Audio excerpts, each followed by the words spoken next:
യാം. വലിയവനായ ദൈവമേ, സ്വർഗസ്ഥ പിതാവേ, ഈ നല്ല സമയത്തിനായി ഞങ്ങൾ കർത്താവിനെ സ്തുതിക്കുന്നു. കൃപയാൽ ഞങ്ങളെ ഈ സമയം വരെയും സഹായിച്ച ദൈവം ഇന്ന് ഞങ്ങളോടൊപ്പം ഉള്ളത് കൊണ്ട് കർത്താവിനെ സ്തുതിക്കുന്നു. കർത്താവ് ഞങ്ങളെ ഓർക്കണമേ, ഞങ്ങളെ കാണുമാറാകണമേ. ആരാധനയെ കർത്താവ് ശ്രദ്ധിക്കണമേ, വിടുതൽ കൽപ്പിക്കണം. എല്ലാ നന്മകൾക്കുമായി സ്തോത്രം. വായിച്ച സങ്കീർത്തനായി സ്തോത്രം. സമസ്തം തിരുനാമത്തിന് മുഖത്തിനാക്കി തീർക്കണമേ. ക്രിസ്തുയേശുവിന്റെ ധന്യമായ നാമത്തിൽ തന്നെ നമുക്കിരിക്കാം. കർത്താവിന്റെ പരിശുദ്ധ നാമത്തിന് മഹത്വം ഉണ്ടാകുമാറാകട്ടെ. ഇന്ന് ഈ ആരാധനയിൽ സംബന്ധിക്കുന്ന എല്ലാവർക്കും വേഗം വരുന്നതിനായി ക്രിസ്തുയേശുവിന്റെ ധന്യമായ നാമത്തിൽ സ്നേഹവന്ദനത്തെ അറിയിക്കുന്നു. ഈ ആഴ്ചവട്ടത്തിന്റെ ഒന്നാമത്തെ ദിവസം കർത്താവിന്റെ കൽപ്പന അനുസരിച്ച് കർത്താവിനെ ആരാധിപ്പാനാണ് കർത്താവ് നമ്മെ കൂട്ടുവരുത്തിയിരിക്കുന്നത്. ദൈവത്തിന് മുമ്പാകെ ഇതുകൊണ്ട് ഉദ്ദേശിക്കുന്നത് എന്താണ്? ഈ കാര്യം ദൈവം പ്രത്യേകിച്ച് കൽപ്പിക്കാൻ കാരണം എന്താണ് എന്നുള്ളതൊക്കെയും നമ്മൾ വിവിധമായ നിലകളിൽ വശങ്ങളിൽ പഠിച്ചിട്ടുണ്ട്. കാരണം ഒരു വിശ്വാസിയുടെ പ്രധാനപ്പെട്ട ഉദ്ദേശമാണ്. കഴിഞ്ഞ ദിവസം കുഞ്ഞിൻ്റെ വിദ്യാഭ്യാസത്തെ സംബന്ധിച്ച് ഞായറാഴ്ച ക്ലാസ് മുടക്കാൻ പറ്റില്ല എന്ന് വാക്ക് കേൾക്കാനിടയായി തോന്നുന്നു. നമ്മൾ പഠിച്ചിരിക്കുന്നത് അങ്ങനെയല്ല. ഞായറാഴ്ച ഉള്ള ക്ലാസ് നമുക്കുള്ളതല്ല എന്ന് നമ്മൾ പഠിച്ചിരിക്കുന്നു. അതിന് എന്തെല്ലാം സംഭവിച്ചാലും അത് നമുക്ക് വിഷയമല്ല. അതെന്താണ് അത്രയും പ്രാധാന്യം നമുക്ക് വരേണ്ടതിനുള്ള കാരണം? അതിന് കർത്താവിന്റെ വചനം പറയുന്നത്, ആരാധനയിൽ കൂടി ഒരു മനുഷ്യന് ലഭിക്കുന്നത് അനവധി കാര്യങ്ങളാണ്. പഴയ നിയമത്തെക്കുറിച്ച് നമ്മൾ പഠിക്കുന്നത് ആരാധനക്കാരന് പൂർണ്ണ സമാധാനം വരുത്താൻ സാധിക്കാത്ത യാഗങ്ങളും വഴിപാടുകളും അർപ്പിച്ചു പോകുന്നു. അപ്പൊ ഇതുകൊണ്ട് ഉദ്ദേശിക്കുന്നത് സമാധാനമാണ്. സമാധാനം ഉണ്ടായാൽ മാത്രമേ ഒരു ആരാധന കൊണ്ട് പ്രയോജനം ഉണ്ടാവൂ. സമാധാനം ഇല്ലാത്തത് എന്തുകൊണ്ടാണ്? ഒരാൾക്ക് സമാധാനം ഇല്ലാത്തത് എന്തുകൊണ്ടാണ്? നമ്മൾ പഠിച്ചിട്ടുണ്ട്, ക്രിസ്തുയേശുവിന്റെ രക്തത്താൽ നീതീകരിക്കപ്പെട്ടിട്ട്, ക്രിസ്തുയേശുവിന്റെ വിശ്വാസത്താൽ നീതീകരിക്കപ്പെട്ടിട്ട് നമുക്ക് ദൈവത്തോട് സമാധാനമുണ്ട്. പക്ഷെ ഇതെങ്ങനെയാ ലഭിക്കുന്നത്? എങ്ങനെയാ? അവിടെയാണ് നമ്മൾ സംഖ്യാപുസ്തകം 6:24 പറയുന്നത് എന്താണ്?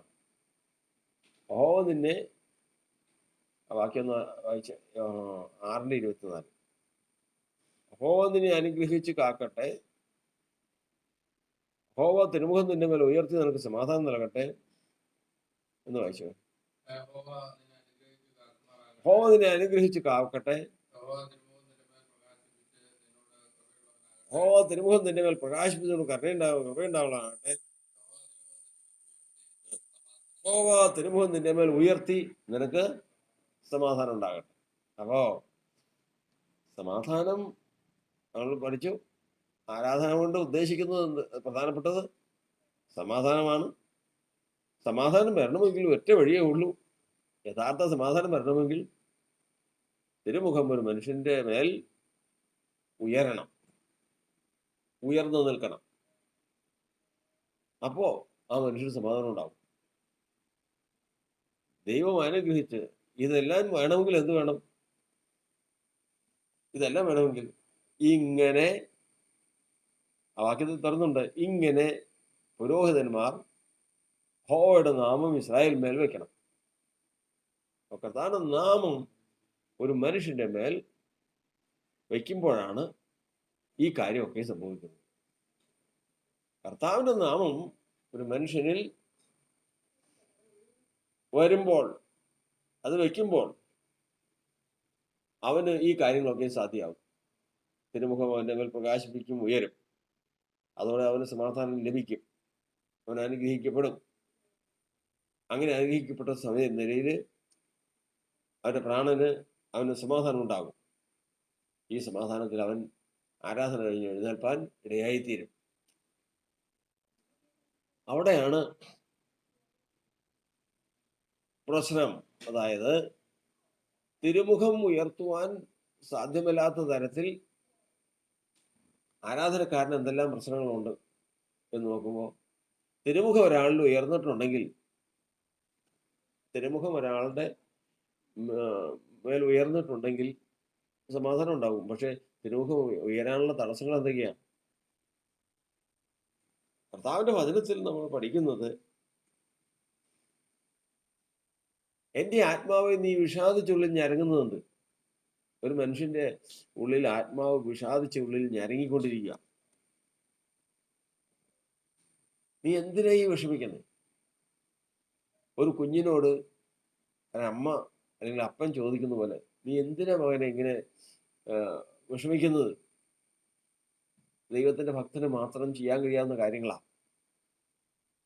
തന്റെ ഉള്ളിലേക്ക് നോക്കിയതിന്റെ ആത്മാവിനോട്, എന്തിനു വേണ്ടിയിട്ടാണ് നീ വിഷമിക്കുന്നത്? എന്റെ ആത്മാവ് നീ വിഷാദിച്ചുള്ളിൽ ഞരങ്ങുന്നത് എന്ത്? ദൈവത്തിൽ പ്രത്യാശ വയ്ക്കുക. ദൈവത്തിൽ നീ പ്രത്യാശ വയ്ക്കുക. അവൻ എന്റെ മുഖപ്രകാശ രക്ഷയും എന്റെ ദൈവമാകുന്നു. അതായത് ദൈവത്തിന്റെ മുഖപ്രകാശമായിരിക്കും എന്റെ മുഖത്തുള്ളത്. അവൻ ദൈവവുമായിട്ട്, അവന്റെ പ്രാണനുമായിട്ട് ഉടമ്പടി ചെയ്യുക. അത് കിട്ടിക്കഴിഞ്ഞാൽ സമാധാനമായി. ഈ വിഷാദിച്ചുള്ളിൽ ഞരങ്ങുന്ന അവസ്ഥയൊക്കെ വിട്ടതിന് ശേഷം സമാധാനമായി. അതിന് തടസ്സമായി നിൽക്കുന്നതൊക്കെയും അങ്ങ് നീക്കണം. നോക്കിക്കഴിഞ്ഞാൽ, അബ്രഹാമിന്റെ മുഖത്തേക്ക് നോക്കിക്കഴിഞ്ഞാൽ ഒരു പ്രത്യേക പ്രകാശമുണ്ട്. എന്താ പ്രകാശം? 40 വർഷം മുമ്പ് കൽദയ പട്ടണമായ ഊരിൽ നിന്ന് വിളിച്ചിറക്കിക്കൊണ്ട് വന്നതാണ്. പക്ഷെ 100ാമത്തെ വയസ്സ് വരെയും ഉള്ള മുഖപ്രകാശം അല്ല ഇപ്പൊ ഇച്ചിരിയുടെ പ്രകാശമുണ്ട്. ആ പ്രകാശം എങ്ങനെ ഉണ്ടായെന്നറിയോ? വാർദ്ധക്യത്തിൽ ഒരു മകനെ കൊടുത്തു. അത് അബ്രഹാമിന്റെ ഹൃദയത്തിലുണ്ട്. അപ്പൊ ഇന്ന് നല്ല പ്രകാശം, മുഖത്ത് ദൈവം കൊടുത്ത പ്രകാശമുണ്ട്. അതിനോടൊപ്പം തന്നെ മകനുണ്ട ഒരവസ്ഥയും കൂടി ഉണ്ട്, പ്രകാശമുണ്ട്. ദൈവത്തിന്റെ സന്നിധിയിൽ ദൈവം ആരാധിക്കാനായിട്ട് പറഞ്ഞിരിക്കുന്നത്, അനുസരിക്കാനായിട്ട് പറഞ്ഞിരിക്കുന്നത് മകനെ യാഗം കഴിക്കാനാ. മകനെ യാഗം കഴിക്കാൻ പറഞ്ഞാൽ എന്ത് സംഭവിക്കും? യഥാർത്ഥത്തിൽ മകനെ യാഗം കഴിക്കാൻ പറഞ്ഞു. മുൻപ് ഞാൻ പിറവത്തായിരിക്കുമ്പോ, പിറവത്ത് എനിക്ക് വേണ്ടത് ഒരു സ്ത്രീക്ക് ഒരു കുട്ടി ജനിച്ചു, അല്ല ആൺകുട്ടി. അത് സഹോദരി. അതായത് ആൺകുട്ടി വളരെ നാളുകൾ കൂടി ജനിച്ചതാണ്. അതിന് മുമ്പ് അവർക്ക് ജനിച്ചത് മുഴുവനും രണ്ടും പെൺകുട്ടികളാണ്. ആൺകുട്ടി ജനിച്ചതോടുകൂടി അവരുടെ ജീവിതം ആകെ മാറി. ഭയങ്കര സന്തോഷമായി. സഭയിൽ കടന്നു വന്നത് ഏറ്റവും അനുഗ്രഹമായി. എല്ലാം അങ്ങനെ സന്തോഷിച്ച് ജീവിച്ചിരിക്കുന്ന സമയം ഒരിക്കലാണ് ഈ കുട്ടി മരിച്ചു പോകുന്നതായിട്ടൊരു സ്വപ്നമൊക്കെ കണ്ടു. അത് ആരോ കണ്ടു. ഈ കുട്ടി മരിച്ചു പോകുന്നതായിട്ട് സ്വപ്നം കണ്ടു തുടങ്ങി. പിന്നീട് കാണണം, ആ സഹോദരിയുടെ മുഖത്തു നിന്നും ആ ജീവിതത്തിൽ നിന്നും ചൈതന്യം എന്ന് പറയുന്നത് ഇല്ലാതെ, ജീവശവം എന്ന് നമ്മൾ ജാതികളുടെ ഇടയിൽ പറയുന്നത് പോലെ അത്രമാത്രം ചൈതന്യം ഇല്ലാത്തൊരവസ്ഥയിലേക്ക് വന്നു. കാരണം ആകെയുള്ള മുഖപ്രകാശം എന്ന് പറയുന്നത് അതാണ്. അവിടെയാണ് മനുഷ്യൻ പരീക്ഷിക്കപ്പെടുന്നതിന്റെ കാരണം. അവിടെ നിന്ന് അബ്രഹാമിന്റെ മുഖത്ത് നിന്ന് ഇപ്പൊ 2 പ്രകാശമാണത്. വിളിച്ച ദൈവത്തിന്റെ പ്രകാശമുണ്ട്, മകന്റെ പ്രകാശമുണ്ട്. മകനെ യാഗം കഴിക്കാൻ പറഞ്ഞു. പരീക്ഷയിൽ ജയിച്ചു കഴിഞ്ഞാൽ, മകൻ മരിച്ചാലും മകനെ യാഗം കഴിച്ചാലും മുഖത്ത് മുഖപ്രകാശം, പഴയ മുഖപ്രകാശം ശേഷിക്കണം. പഴയത് കൂടെ കൂടി കെട്ടുപോയാൽ നീ എന്ത് വരും? അവിടെയാണ് മനുഷ്യന്റെ പരീക്ഷ എന്ന് പറയുന്നത്. അവിടെയാണ് ഇയ്യോബിന്റെ ജയം. അതിന്റെ അടയാളം എന്ന് പറയുന്നത് എല്ലാം കെട്ടുപോയിട്ടുണ്ടെങ്കിൽ, അതായത് ഈ യാഗത്തോടുകൂടി അബ്രഹാമിന്റെ മുഖത്ത് നിന്ന് ദൈവം കൊടുത്ത പ്രകാശവും മകന്റെ പ്രകാശവും രണ്ടും ഇല്ലാതെ പോയിട്ടുണ്ടെങ്കിൽ അബ്രഹാമിന്റെ വായിൽ ഇയ്യോബിന്റെ വായിൽ നിന്ന് ഒരു വാക്ക് വരും. ആ വാക്ക് എന്ന് പറയുന്നത് ദൈവത്തോടുള്ള അവിശ്വാസവും ദൈവത്തെ ത്യജിച്ച് പറയുന്ന വാക്കായിരിക്കും. ഇതൊക്കെ ഞാൻ അങ്ങനെയൊന്നും ചെയ്യില്ല എന്ന് പറയില്ലേ? വെറുതെ പറയണ. ഈ രണ്ട് പ്രകാശമൊക്കെ പോയിട്ടുണ്ടെങ്കിൽ നിശ്ചയമായിട്ടും അവന്റെ വായ കൊണ്ട് അവിശ്വാസത്തിന്റെ വാക്ക് ഉച്ചരിച്ചിരിക്കും. യാതൊരു മാറ്റമില്ല. ഇതിനു വേണ്ടിയിട്ടാണ് ശത്രു പിടിക്കുന്നത്, ഇതിനു വേണ്ടിയിട്ടാണ് ശത്രു പ്രവർത്തിക്കുന്നത്. എന്നാൽ ഓർക്കണം, 10 മക്കളും മരിച്ച്, ഉണ്ടായിരുന്ന സമ്പത്ത് മുഴുവൻ പോയി, എല്ലാവരും തള്ളിപ്പറഞ്ഞ് അകന്നു പോയി. ഞാൻ അതിനെക്കുറിച്ച് കഴിഞ്ഞ ദിവസം ഒരു ദിവസം വല്ലാതെ എന്നെ എടുത്ത് ഒലച്ച ഒരു വിഷയം ഉണ്ടായി. കാരണം കഴിഞ്ഞ ചില നാളുകളായിട്ട് ചില ശോധനയിൽ കൂടി കടന്നു പോരേണ്ട ഒരവസ്ഥ വന്നു. അപ്പോ ശോധന ദൂരം ഞാൻ അനുഭവിച്ചു, ദൂരം കഷ്ടപ്പെട്ടു എന്നെല്ലാം ഞാൻ ചിന്തിക്കാനിടയായി തീർന്നു. കഴിഞ്ഞ ദിവസമാണ് ഞാൻ ഇങ്ങനെ വായിച്ചപ്പോ ഇയ്യോബിന്റെ പുസ്തകം 16-ാം അധ്യായത്തിന്റെ 10-ാം വാക്യമാണെന്ന് തോന്നുന്നു. അതിലെഴുതിയിരിക്കുന്നത്, അവർ ശങ്കിക്കാതെ എന്നെ ചെകിട്ടത്തടിക്കുന്നു, കന്നത്തടിക്കുന്നു. ആ വാക്യം ഒന്ന് വായിച്ചു. ഇയ്യോബിന്റെ പുസ്തകം 16-ാം അധ്യായത്തിന്റെ 10-ാം വാക്യത്തിൽ, ഇയ്യോബിന്റെ പുസ്തകം 16-10,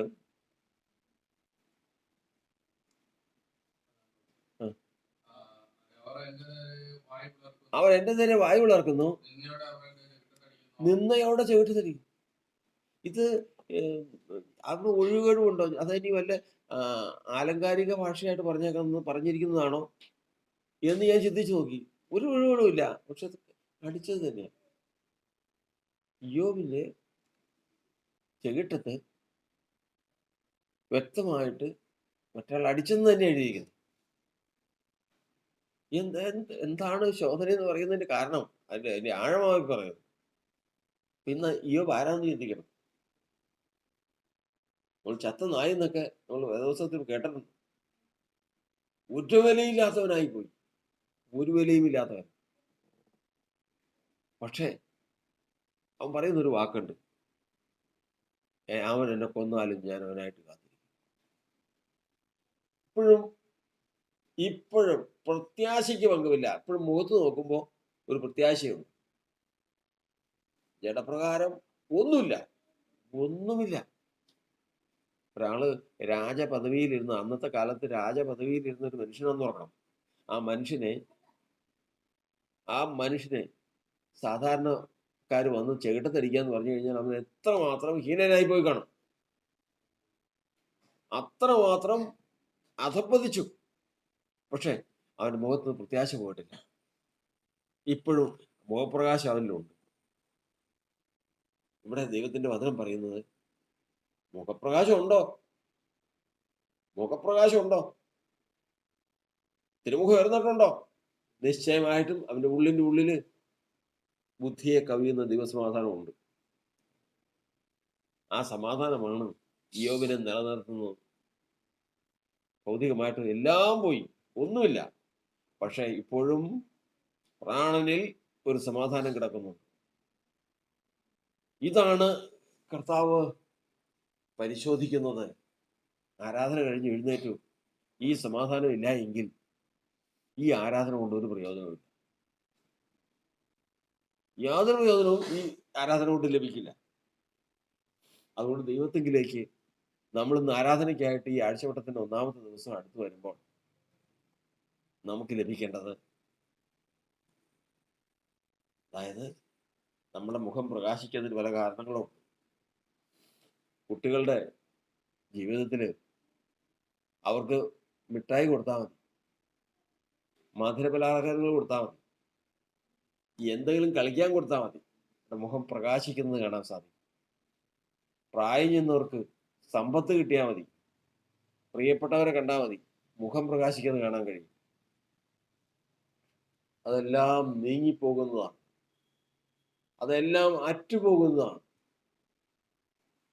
എന്നാൽ യോബിന്റെ പുസ്തകം പറയുന്നത്, എല്ലാം അറ്റുപോയാലും എൻ്റെ മുഖപ്രകാശം മങ്ങിക്കാൻ ആർക്കും സാധിക്കില്ല. കാരണം എൻ്റെ മുഖപ്രകാശത്തിന്റെ ഉറവിടം ദൈവവുമായിട്ടുള്ള ബന്ധമാണ്, ദൈവം തന്നിട്ടുള്ള പ്രത്യാശയാണ്. ആ ദൈവമാണ് എൻ്റെ പ്രാണനെ വീണ്ടെടുത്ത് സമാധാനത്തിലാക്കിയിരിക്കുന്നത്. ആ സമാധാനത്തിലാക്കിയത് കർത്താവിന്റെ നാമം എൻ്റെ മേൽ വെച്ചിട്ടാണ്. തിരുമുഖം നിന്റെ മേൽ ഉയർത്തി നിനക്ക് സമാധാനം ഉണ്ടാകട്ടെ. തിരുമുഖം നിന്റെ മേൽ പ്രകാശിപ്പിച്ച് ദൈവം നിന്നെ അനുഗ്രഹിക്കുമാറാകട്ടെ. ദൈവം നിന്നെ അനുഗ്രഹിച്ച് കാക്കുമാറാകട്ടെ എന്ന് വചനത്തിൽ ഉള്ളതുപോലെ കർത്താവിന്റെ നാമത്തിന്റെ നന്മ അനുഭവിക്കുന്ന കൂട്ടമാണ് യഥാർത്ഥത്തിൽ പൂർണ്ണ സമാധാനം പ്രാപിക്കുന്നത്. പൂർണ്ണ സമാധാനം. ഇന്ന് കർത്താവിന്റെ സന്നിധിയിൽ നമുക്ക് എന്തെല്ലാം പ്രശ്നങ്ങളുണ്ട്. നമ്മുടെ മുഖം വാടിയിരിക്കുന്നതിനും ഭാരപ്പെട്ടിരിക്കുന്നതിനും നൂറ് വിഷയങ്ങളുണ്ട്, അനവധി വിഷയങ്ങളുണ്ട്. എന്നാൽ ദൈവം തരുന്ന സമാധാനം, ദൈവം തരുന്ന സമാധാനം എന്ന് പറയുന്നത് ലോകം തരുന്നത് പോലെയല്ല, എന്തെങ്കിലും താൽക്കാലികമായിട്ട് കിട്ടി ആശ്വസിക്കുന്ന പോലെയല്ല. പിന്നെയോ അതാണ് എല്ലാറ്റിനും ആധാരം, അതാണ് എല്ലാറ്റിൻ്റെയും ഉറവിടം. ഒരു മനുഷ്യന്റെ അനുഗ്രഹത്തിന്റെയും വിടുതലിന്റെയും എല്ലാറ്റിന്റെയും ആധാരം അവിടെയാണ്. ഇളകുകയില്ല അങ്ങനെയുള്ളവർ. അയ്യോ, ഞാൻ എന്ത് ചെയ്യും, എനിക്ക് ഈ ജ്യേഷ്ഠാവകാശം എന്തിനാ, ഞാൻ മരിച്ചു പോകുമല്ലോ. ഇളകിയതാണ്. പ്രാണനിൽ സമാധാനമില്ല, പ്രാണനിൽ സമാധാനമില്ല. തൻ്റെ മുമ്പിലേക്ക് സഹോദരൻ പയറുപായസം കൊണ്ടുവന്ന് വെച്ച് വയറ് നിറച്ച് കഴിച്ച് ഇപ്പോഴും ഉണ്ട് മുഖപ്രകാശം. ഏശാവിന്റെ മുഖത്തൊരു മുഖപ്രകാശം എപ്പോഴും ഉണ്ട്. പക്ഷേ എവിടെ നിന്നറിയാമോ? പയറുപായസത്തിൽ നിന്നാ. മറ്റതെന്തിയേ? ദൈവം കൊടുത്ത സമാധാനം എന്തിയേ? പോയി. എന്നത്തേക്ക്? എന്നേക്കും. അത് നികത്താൻ പറ്റാത്ത ഒരു നിലയാണ് ഇന്ന് കർത്താവിന്റെ വചനത്തിൽ നമ്മൾ പഠിക്കുന്നത്. ദൈവത്തിന്റെ വചനത്തിൽ നമ്മൾ പഠിക്കുന്നത്, ദൈവം ഈ ആരാധനയിൽ കൂടി നമ്മുടെ പ്രാണൻ പൂർണ്ണ സമാധാനത്തിൽ എഴുന്നേൽക്കാൻ, ആ സമാധാനം നമ്മുടെ ജീവിതം മുഴുവനും വെളിപ്പെടുവാൻ. ലോകത്തിൽ നിങ്ങൾക്ക് കഷ്ടമുണ്ടെങ്കിലും ധൈര്യപ്പെടുവീൻ, ഞാൻ ലോകത്തെ ജയിച്ചിരിക്കുന്നുവെന്ന്. പ്രശ്നങ്ങളില്ലാത്ത ക്രിസ്തീയ ജീവിതമോ ലോക ജീവിതമോ ഉണ്ടാവില്ല. അങ്ങനെ ഒരു മനുഷ്യനില്ല. ഒരു പ്രശ്നവും ഇല്ലാത്ത, ഒരു ദുഃഖവും ഇല്ലാത്ത, ഒരു അസമാധാനം ഇല്ലാത്ത ഒരു മനുഷ്യനും ലോകത്തിലില്ല. ഈ പ്രശ്നങ്ങളെല്ലാം ഉണ്ടായിരിക്കെ തന്നെ തൻ്റെ പ്രാണൻ സ്വസ്ഥമാണ്. പണ്ട് ഒരു ആള് ഒരു ഇതിനെ കുറിച്ച് പറഞ്ഞ പോലെ, നയാഗ്ര വെള്ളച്ചാട്ടത്തിന്റെ ഒരു കിളി ഇരുന്ന് പാട്ട് പാടുന്ന കാഴ്ച ഒരു പടം വരച്ചു. ഭയങ്കരമാണ്. എന്താ നടക്കുന്നതെന്ന് അറിയാമോ? ഈ താഴത്തേക്ക് നോക്കി. അതായത് ലോകം ഭയപ്പെട്ടുന്ന തരത്തിൽ, ഏത് മനുഷ്യനും ഭയപ്പെട്ടു പോകുന്ന തരത്തിലുള്ള കാര്യങ്ങൾ അവിടെ നടക്കുന്നു. നയാഗ്ര വെള്ളച്ചാട്ടം എന്ന് പറയും. പക്ഷെ കിളിക്കത് പ്രശ്നമല്ല. എൻ്റെ ദൈവം എനിക്ക് 2 ചിറക് തന്നിട്ടുണ്ട്. ഇവിടെ ഇരുന്ന് ഞാൻ പാട്ട് പാടുന്നു. പ്രശ്നങ്ങൾ കൂടിക്കഴിഞ്ഞാൽ ഞാനങ്ങ് പറന്നു പോകും. അത്ര അവിടെയാണ് സമാധാനം. അതിലാണ് സമാധാനം. ഇന്ന് കർത്താവിന്റെ വചനത്തിൽ നമ്മൾ പഠിക്കുന്നത് അതിനു വേണ്ടിയിട്ടാണ് നമ്മൾ മുട്ടുമടക്കിയിരിക്കുന്നത്. നീ ആരാധന നമ്മൾ അതാണ് പ്രാപിക്കേണ്ടത്. അതായത് ആരാധനയ്ക്കിരിക്കുമ്പോഴത്തേക്കും ഒരാൾക്ക് അത്യാവശ്യം ചില പൈസ, ഇച്ചിരി സാമ്പത്തിക ആവശ്യമുണ്ട്. അങ്ങനെ കഴിയുമ്പോഴത്തേക്കും ഭയങ്കര വിഷമത്തിലാണ് വന്നേരുന്നത്. അയാളെ ഒരു വെളിപ്പാട് കണ്ട് ആരോ ഒത്തിരി പൈസ കൊണ്ട് കൊടുക്കുന്നത്. അത് ധ്യാനം ചേരുന്നിട്ടാണെന്ന് ആർക്കറിയാം. ആരോ പൈസ കൊണ്ട് കൊടുക്കുന്നതായിട്ട് വെളിപ്പാട് കണ്ട്, ദർശനം കണ്ട് സമാധാനമായി, സന്തോഷമായി. ആരാധന സന്തോഷിച്ചിട്ടാണ് എഴുന്നേറ്റ്? അല്ല, അങ്ങനെ പ്രശ്നങ്ങളായിട്ട് നിൽക്കും. അത് ദൈവത്തിന്റെ വചനം പറഞ്ഞിരിക്കുന്നത് നിങ്ങളുടെ ആവശ്യങ്ങൾ സ്തോത്രത്തോടെ അവന്റെ സന്നിധിയിൽ അറിയിക്കുക, അത്രേ വേണ്ടത്.